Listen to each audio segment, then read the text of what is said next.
I'm more excited about seeing this kind of thing where I can do really creative effects and rerouting and really get way more out of the sound than what native instruments have been doing lately with like 40 zone keys, for example, right? Gonna keep it simple today. We are checking out, well, I'm checking out for the first time, the Alicia's electric keys. Non-sponsored video, no fancy editing. We're just going to enjoy it. I will say, however, I'm restricted with this and I'm already not the best keyboard player in the world, so bear with me. Let's go. I've just loaded this up. This is just the default preset. And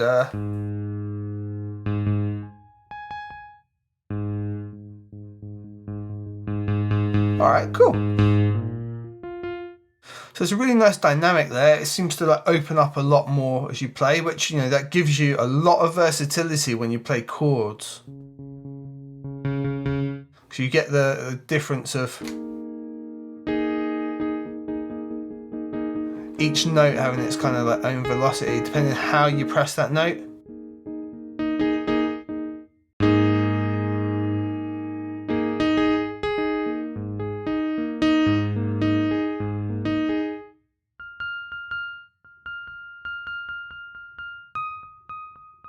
Not so much with the higher notes, you don't get that, but they are still nice, right?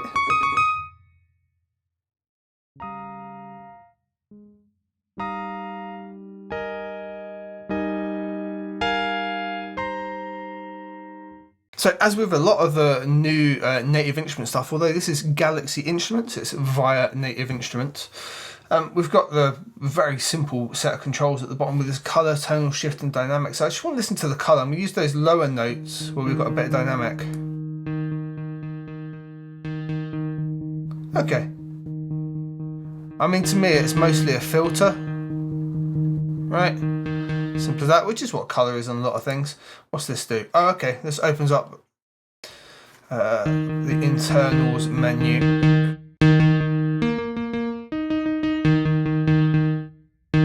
Pretty sure we can get rid of that by just going back to main, so it just goes into the instrument section. Does it do that with every one? Yeah, okay, and it takes you to, I mean, they've all got the same section, so can you automate it? No, that's kind of just redundant then in my eyes, but all right, it does that and switches to the instrument view. Cool. Happy days, we find that useful. In terms of effects, we do have the same thing for effects. Okay, so we can switch to instrument and effects without having to go up here. All right, fair enough. Nice to see in effects though that we've got a really nice complex chain here. That's cool to see. And we can shuffle stuff about. That's really nice. That's making use of a lot of what's happened in Contact 7. So this must be Contact 7 exclusive, which wouldn't surprise me. Anything new coming out would be.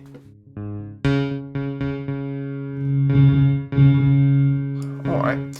And can we open up the individual ones? Okay, cool. So when we select each one, it opens up as such. That's nice. We switch category, hall.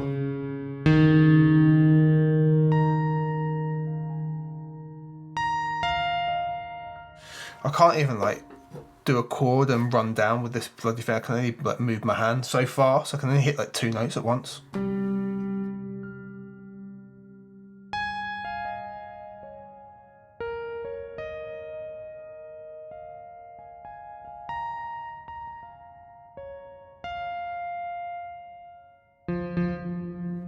It's a really nice tail, that.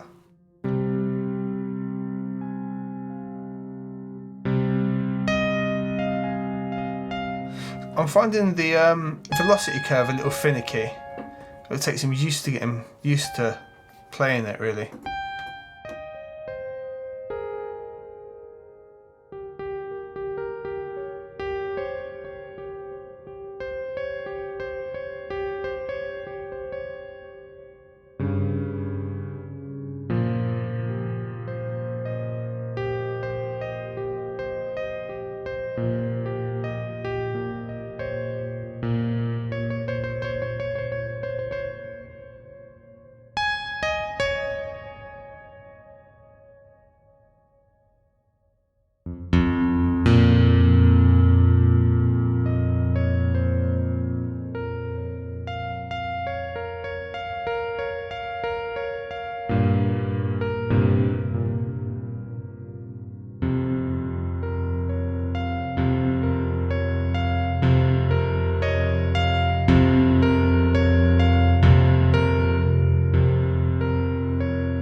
Really nice sounding reverb. So we can actually fill this up with effects. And what have we got? We've got a whole heap. Oh, so like dirt, a bite, everything's all in here. All right, we'll have a real play around with that in a bit. What I want to do first is flick through some of the presets as like this main window is essentially all we've got, right? If we go to sub, what does sub do? Oh, so sub's in the noise. Now, I think this is just one set of samples and then everything else is tweaked within this window here. So effectively, jumping through the presets should be instantaneous. It is. And you can just, well, we saw everything shift then. I assume if we get into effects, yeah, like the reverb's off now. Well, we get a whole new tonality, right?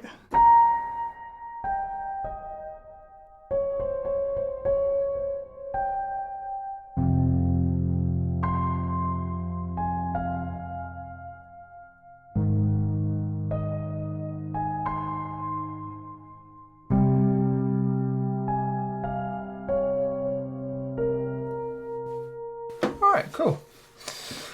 So we can shape colour ourselves, which effectively seem to be like that filter. So like the kind of muted's kind of nice. Tonal shift.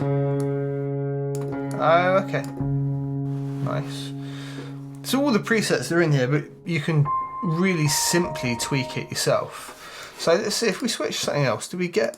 Does it always leave the effects? No. So now we've got a bunch of effects in, like the roto and the screamer. Oh, okay. Oh, all right. So, all my chords are 2 notes at the bottom because I can't reach 3. So do that. But it's a bit.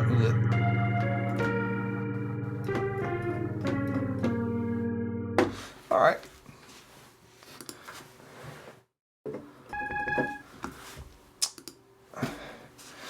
All right. So if we open up the preset menu, what do we got? Pick up microphone. Oh, okay, that's nice. The way they're organised out and you can do the different options. Like we had in Massive back in the day, we can get the type and then the character and it narrows it down for us. So now we've got flying ambience.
Alright, nice. What about if we switch that out and have cinematic, white hole? Whoa.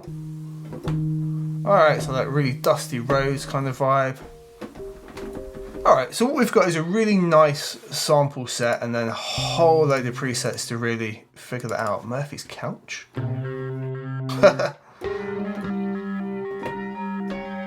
Alright.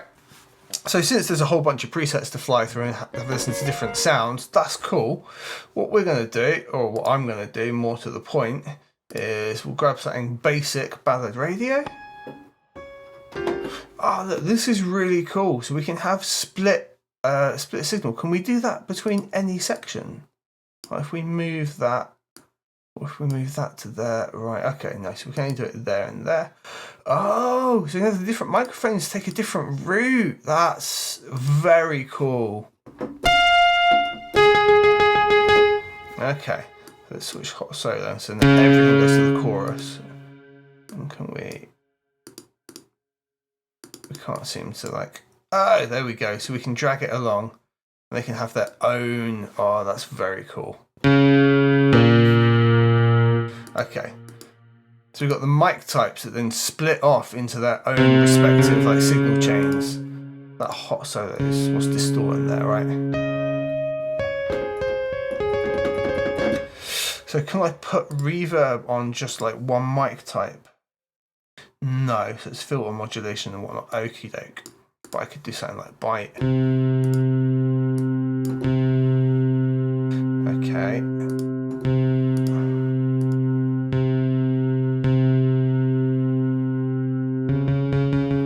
Okay, so that for sure isn't like making an effect, right? That's not having an effect right now, is it? Oh, it is, just very subtly, okay.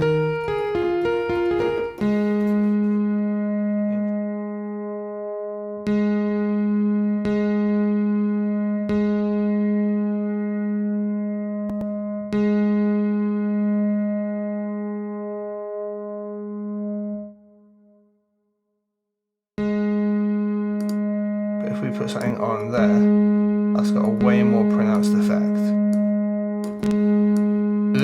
Okay.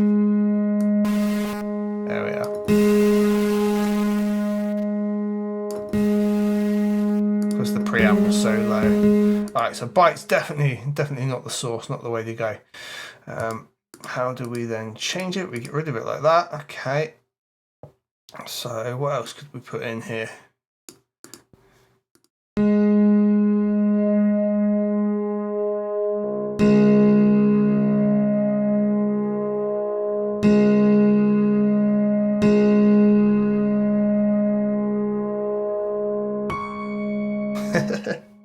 That's kind of cool.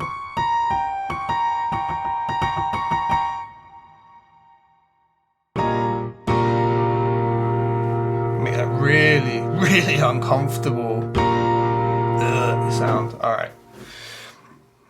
Alright, that's very cool. That gives you way more flexibility in terms of most things. That's a really nice addition to be able to split off the two mics, route it through the preamp. I would like to be able to put reverb on one and not the other, but there you go. I'm taking it a little bit far, maybe.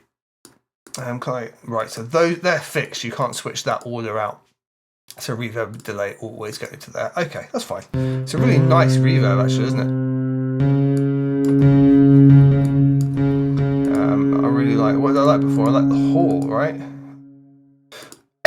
So algorithmic,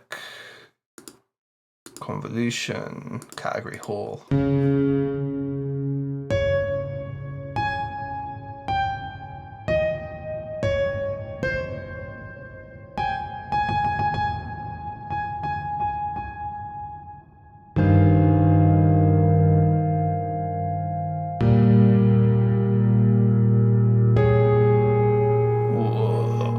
Okay, cool. Overall, it's pretty interesting. I like it. I like that there's a lot of different like presets to flick through. If we go into like the library in here and just it just seems to go on for basically ever, considering what it is. It's just a key set. You can get a lot out of it. I will say though, as great as it is with all the effects and everything in, it is expensive.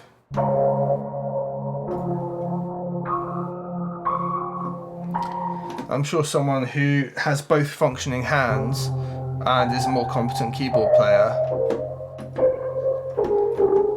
can demonstrate this better than I can, but it's very interesting. It's got some great sounds. Definitely worth exploring. A little expensive though. If you haven't got a good electric key set, it's worth it for sure. I would probably look at waiting to update Komplete, because the likelihood is it's going to get included in Komplete coming down the line, right? And what I think we're a year out from the last one, so historically sort of every 2 years to 18 months we're probably in 2025 going to see a complete revamp, so maybe even wait out until then. But very interesting, really great for sound creation. I can definitely see me like making some melodies and things with this for the new sample pack for sure. Not allowed to resample it obviously, but we can make some melodies and lines together to fit in Soulful D&B Volume 2. But yeah, all in all, it's good. I like it. I like this kind of workflow. Like, I'm more excited about seeing this kind of thing where I can do really creative effects and rerouting and really get way more out of the sound than what Native Instruments have been doing lately with like 40 zone keys, for example, right? Same sort of principle, Alicia's electric keys versus 40 zone keys. The principle's the same, right? But with this, we're super limited in what we can do.